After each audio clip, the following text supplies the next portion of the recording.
Good morning. Good morning, everybody. How are you today? It's another wonderful Friday morning.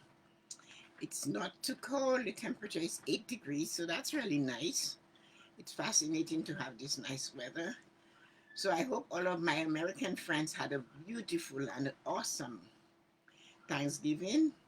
I know it maybe wasn't the usual one, but I hope they enjoyed themselves and had a really great time. So here we are this morning looking at the weather. Our premier told us apparently, we cannot have big Christmas dinner this year. Our dinner is going to have to be small to this family and the group which you belong to. So that's going to be a little bit challenging for some of us. But what can we do? We have to try to do everything to get rid of this virus. So when you cannot change it, you just have to learn to accept it. So this is where we are. It's hard on a lot of us, and some people don't know how to do anything about it. So good morning and welcome to our live video this morning. One of the things where I'm doing today with you is that we're recapping this week. But let's say hello to hi Dawn, good morning. Everyone, it was a different Thanksgiving, but my husband and I enjoyed our meal and time together. Well, that is one of the things, Dawn, you have to do, because once you have the children or if you have any small kids, then the time becomes less and less. So all the minutes you get to spend with him, enjoy it, because it's these are the most important things you can do right now. And just be blessed that you have a choice, that you can relax and you can sit with someone, and that's what is most important. So what I'm trying to do today is to remind everybody that hello, you are doing how are you doing today? I hope everybody's doing fine today. So one of the things that we talked about last night was our greeting to self. So we do that every day. Good morning, Corinne. We do that every day, our greeting to self. And it's so wonderful to hear us. I didn't believe anybody was like this, that they would make you guys talk about greeting themselves and how important it is to love and cherish yourself in the morning and let yourself and be prepared. I really was flabbergasted that somebody was as cuckoo as me, but I know it worked for me, and I encourage everybody to do it. So here's your mantra. Well, no, let's look at your greeting to self. My greeting to self was, "You are loved and respected by all." That was the one I said to myself this morning. You're loved and respected by all. And whether it is or not, this is what I'm hoping for. So that became my greeting today. You're loved and respected for all, by all. And then, other little things come up when you do that. And one of the things is that you say to yourself, what am I doing? Why am I doing this? How am I doing this? So I am doing what I love. So all of this is part of what you say to yourself. And don't forget your greeting to self. Somebody said last night we've been doing it for a month, but I think it's a lot longer than that. So here's your mantra for today. I alone control my destiny. I alone control my destiny. So you can imagine that is strong and that is very important. Nobody else, and we know that. As I said, there was a young lady, when I looked at her page, it said, don't give your key of your happiness to someone else. And no, I looked at it and I thought, wow. So yeah, people do that. We have come across people who do that. So don't give away your key of your happiness to yourself. And I said, you alone, I alone can control my destiny, because everything is how we respond to it. Or some things happen, we cannot do anything. It's like COVID. There isn't a thing we can do about what's going on in the world right now. So how do we respond? And I know there are thousands and millions of people who cannot respond to it the way like Dawn, Corinne, myself, all of you ladies, and all of you young men, Gavin, respond to it. Some people are just not doing well with it, and it's sad. But we cannot control what is going on, but all we can do is how we respond. And some of responding to a situation like that is having the faith, having support, having somebody you can count on, having a shoulder you can hold on to, having friends you can know that will, if you call, they'll answer. If they answer, you'll if they call, you'll answer, and if you answer, they'll call. So back and forth it goes. And others don't have that, so it makes it a little bit more difficult. So when we're thinking, and we're sending out a grace or we're sending out a blessing. Send the blessing to those who are having a hard time dealing with it. Not only because perhaps they have the disease, but perhaps they just cannot cope with the stress of having to be locked in or stay home or cannot do this. And they worry about Christmas, which is in December, and they're sitting in November. So that is another thing that we do, and that does not help us. Because more and more I'm hearing it from friends and people that are older that I know, and they're talking to me about it. And I know it's hard, but what can we do? And it's I cannot say to that person to get over it. They cannot get over it. They have no idea how to get over it. So I can only listen and say I understand, because in this case we all understand. And all we can have is some empathy. And you cannot even make a suggestion to say, well, maybe you can do this. But all they do, they watch the news channel and they get more and more deflated by watching that. So anyway, let's get on with our stuff this morning. Our morning blessing today is the positive emotions. That is the heartstrings. So your morning blessing today is, let's recap the heartstrings. We did them all week. We did them Monday. We did 2 Monday because I wanted to complete them in a week. So the positive emotions that tug at our heart, these are our heartstrings. And these heartstrings are really amazing. We have them, and one of the things is that we sometimes forget that we do have those heartstrings and that they're tugging at our heart, and we forget them.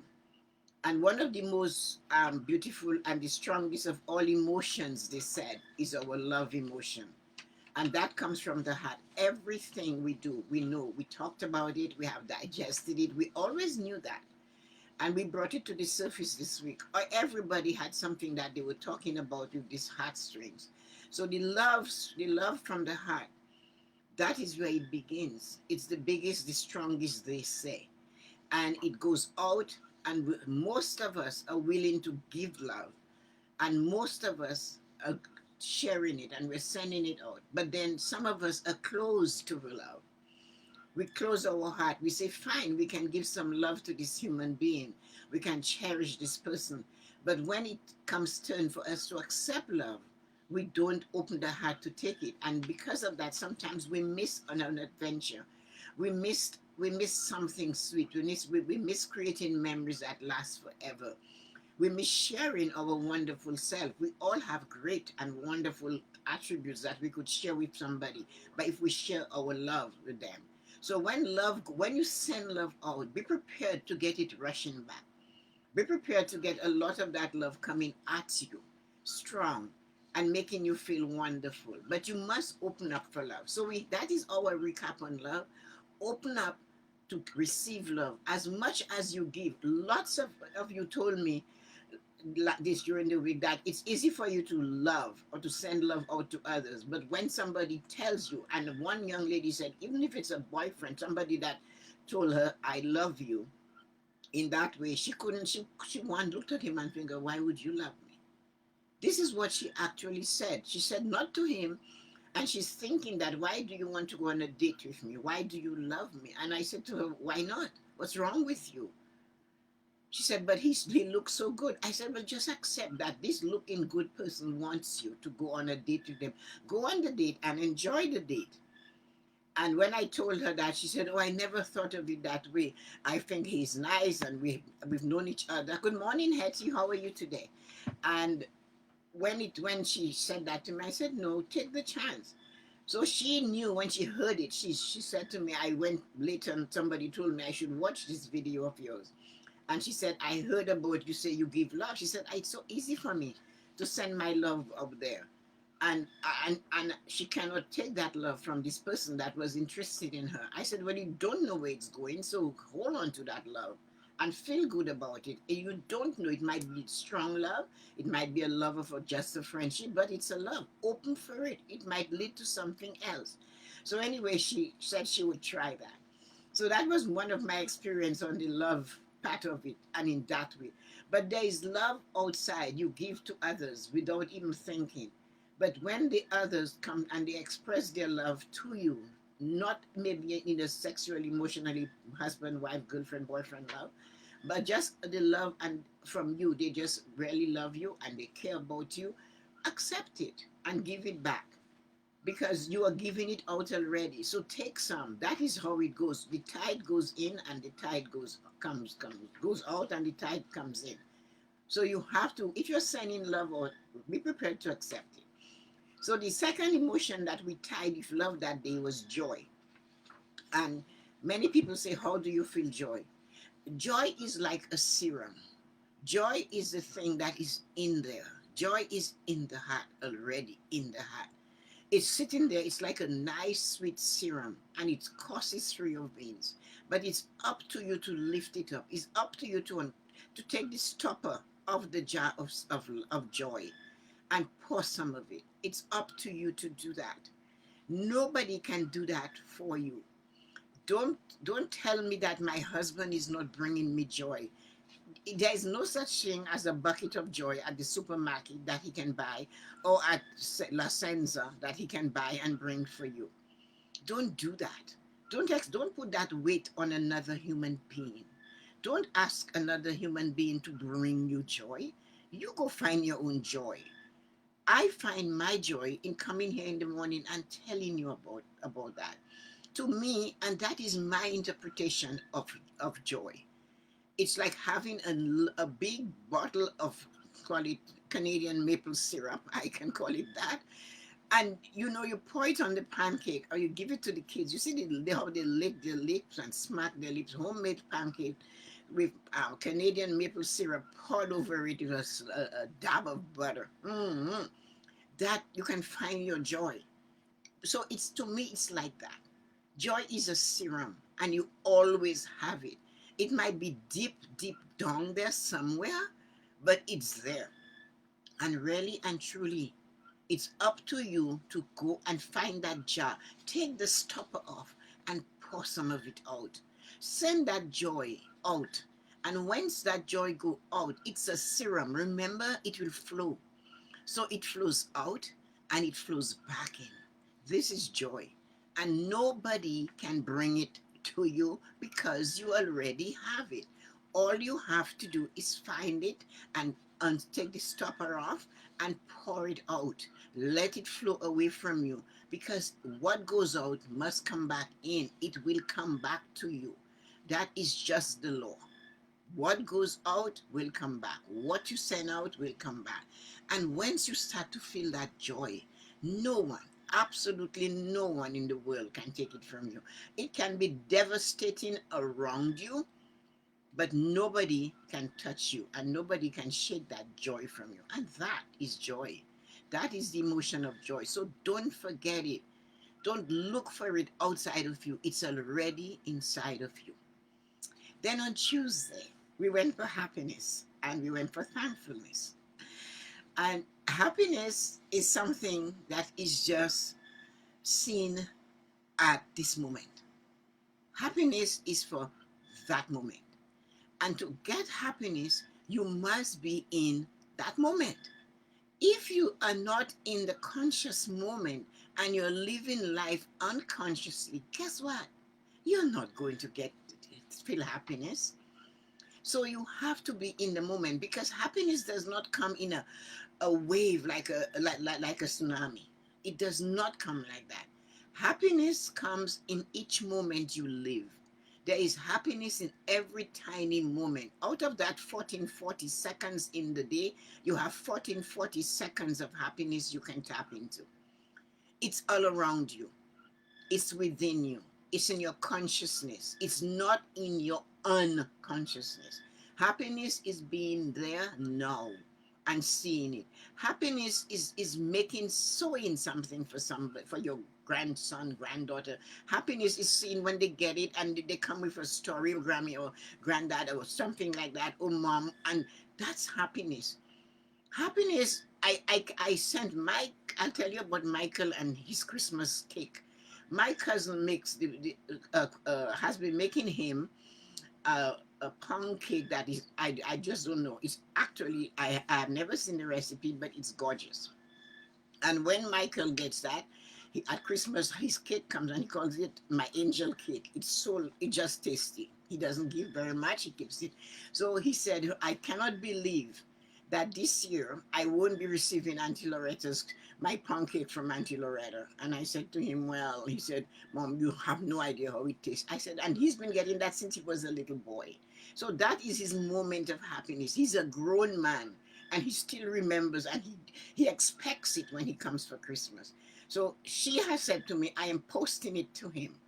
And I didn't tell him because I wanted him to get the surprise. So that is happiness. That moment, that thing. He's counting on it. He loved it. He thinks of it. So happiness is in your conscious moment. It is not in unconscious. So if you're going around the world and you're living unconsciously, you're not going to get happiness. You're going to miss it because it's in all of those moments. So that's what happened. So the second emotion of Tuesday was thankfulness. That's an easy one. That's one we say a lot. We were taught to say it as children. Say thank you, your mom said. Say thank you, your aunt said. Say thank you, your dad said. Did you say thank you when somebody handed you something? That is what it was drilled into us. So thankfulness is part of us because we know it like we know our 1, 2, and 3, our ABCs. But we forget to say thank you. Thank you means you look back and you say thank you just for the journey you have just passed. Because when we started at 8, we cannot go back and fix it. I cannot go back and correct what happened at 8 o'clock this morning, 17 minutes ago. No way can I do that.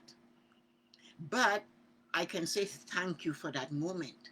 At that moment, I could have said thank you for this moment. So thankfulness is thanking in the moment.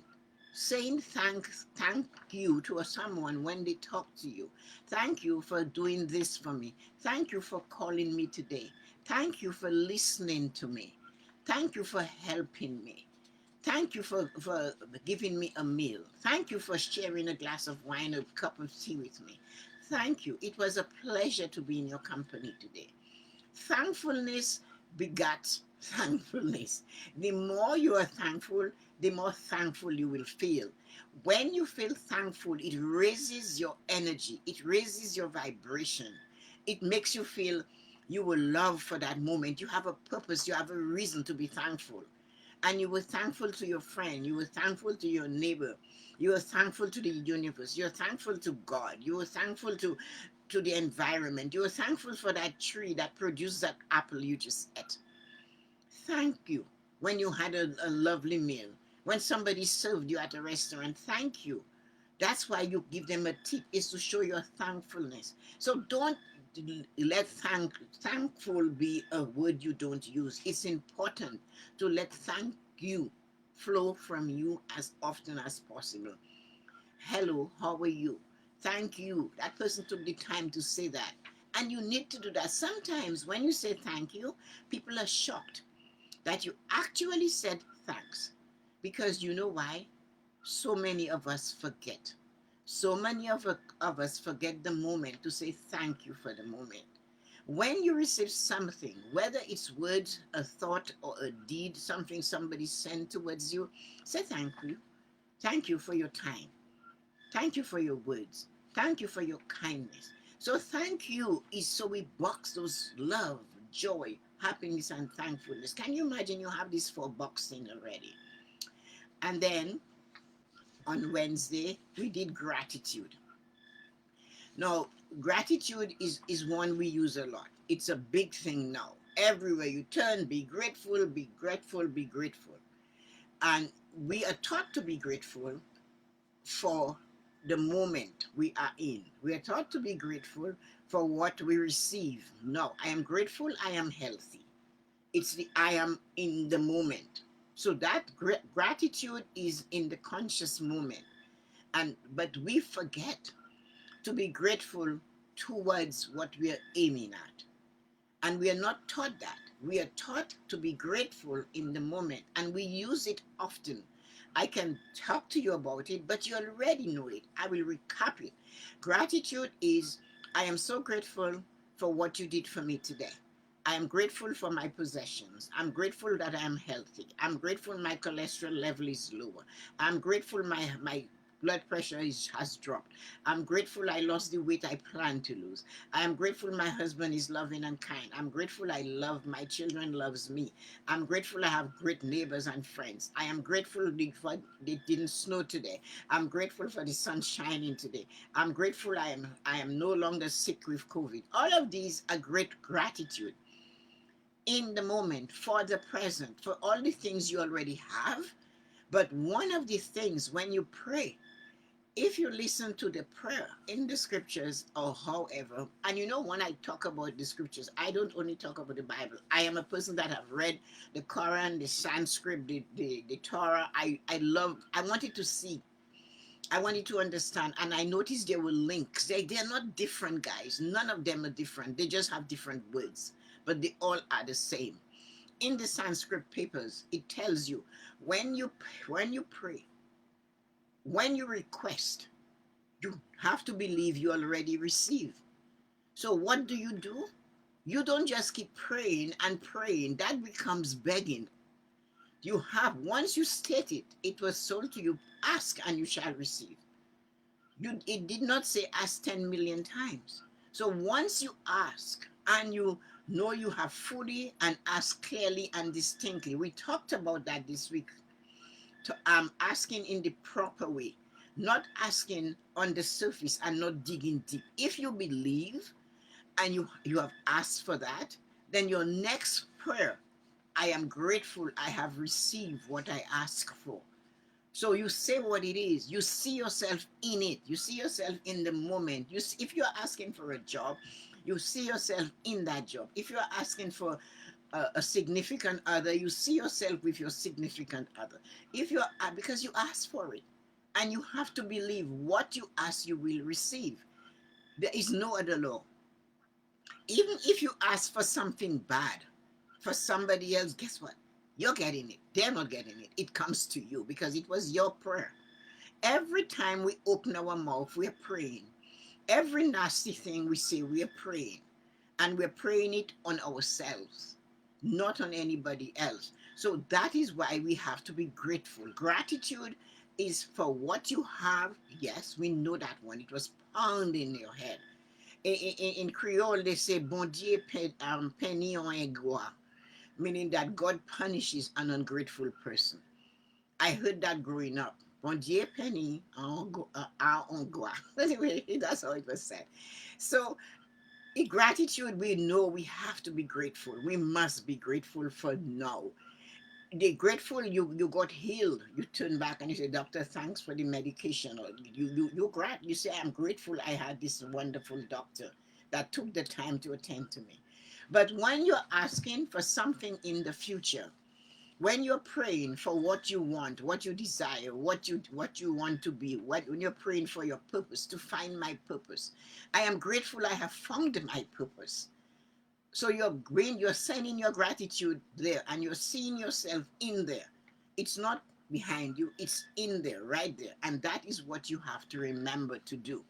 So we did gratitude on Wednesday, and on Friday we did appreciation.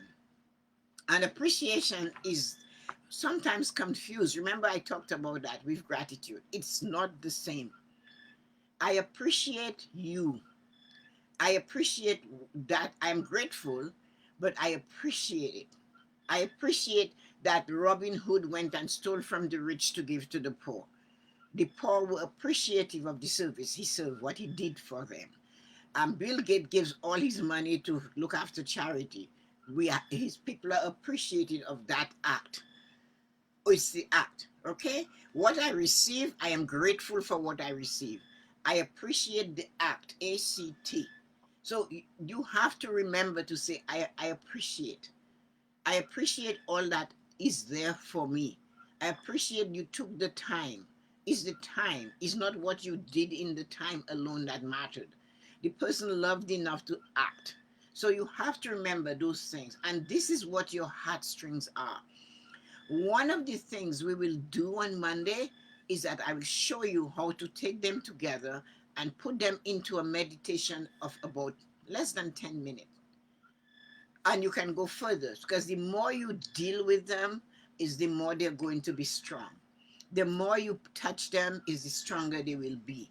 The more you tug at them, because they're heartstrings, the more you play with them, the more active they will be, the more joy they will bring you, the more satisfied your life will become, the more the more grateful you will be. But the thing is that you'll be so joyous because your life has become that way, because you are sending out love, you're accepting it gracefully, you're stirring your serum of joy and spreading it around the world. You're happy in the moment, for the present moment. You are thankful. You look back over your shoulder and say thank you. Can you imagine, you look back and you smile, you say, thank you. The person received that lovely smile from you, and it will make you feel your lips, everything in you, thank you. Then you have your gratitude. I am grateful. I'm grateful I am doing exactly what I want. I am grateful I'm in the moment. Imagine that. And you know what? I really appreciated this. I really appreciated that. That alone gives you comfort. So I'm going to teach you on Monday how to take those 6 things and put them together into a meditation that you spend twice a day, once a day. And let us see how that goes. So thank you for joining me this morning. I am, listen to this, listen to the powerful word, I am grateful that every one of you came here to listen. I appreciate your presence here today. I love that I brought a smile to your face. I hope you felt the serum of joy coming through you. And I hope every moment we were together, you found happiness. And I am thankful. So love and share the morning blessings and encourage others to follow as you do. Have a wonderful day. So let me see what Don said. Good morning to different times. Yes, Don, I can understand that. Hi, Corinne. How are you doing today? Hi, Nettie. I see Hetty. Good morning. Every happy Friday to all. So, guys, have a wonderful weekend. We cannot do much. They told us we have to spend Christmas by ourselves. So we'll do what we have to do, because that's what we have to do. But on Monday, we will go over how to make this thing become part of our lives and enjoy ourselves with the heartstrings that we have. So, sending you love and joy on this wonderful morning. And thank you for coming. Bye, guys. Thanks, Don. Don said. That's lovely. That is great. Thanks, Don, for that.